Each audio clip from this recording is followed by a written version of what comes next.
How does one describe Artemis Fowl? Various psychiatrists have tried and failed. The main problem is Artemis's own intelligence. He bamboozles every test thrown at him. He has puzzled the greatest medical minds and sent many of them gibbering to their own hospitals. There is no doubt that Artemis is a child prodigy. But why does someone of such brilliance dedicate himself to criminal activities? This is a question that can be answered by only one person, and he delights in not talking. Perhaps the best way to create an accurate picture of Artemis is to tell the by now famous account of his first villainous venture. I have put together this report from first-hand interviews with the victims, and as the tale unfolds, you will realize that this was not easy. The story began several years ago at the dawn of the 21st century. Artemis Fowl had devised a plan to restore his family's fortune, a plan that could topple civilizations and plunge the planet into a cross-species war. He was 12 years old at the time. Chapter 1. The Book. Ho Chi Minh City in the summer. Sweltering by anyone's standards. Needless to say, Artemis Fowl would not have been willing to put up with such discomfort if something extremely important had not been at stake. Important to the plan. Sun did not suit Artemis. He did not look well in it. Long hours indoors in front of the monitor had bleached the glow from his skin. He was white as a vampire and almost as testy in the light of day.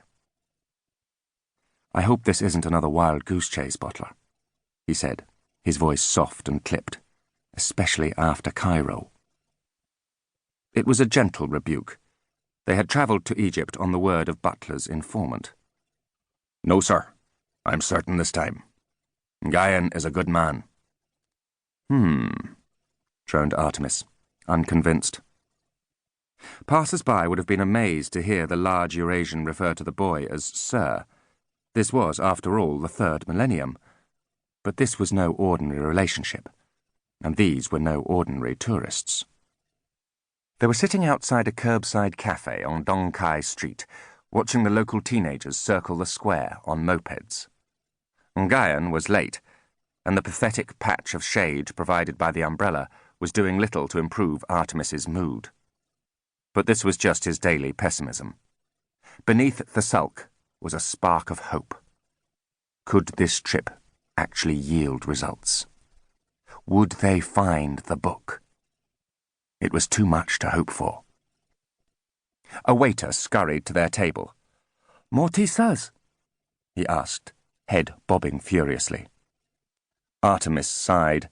"Spare me the theatrics and sit down." The waiter turned instinctively to Butler, who was, after all, the adult. "But, sir, I am the waiter." Artemis tapped the table for attention.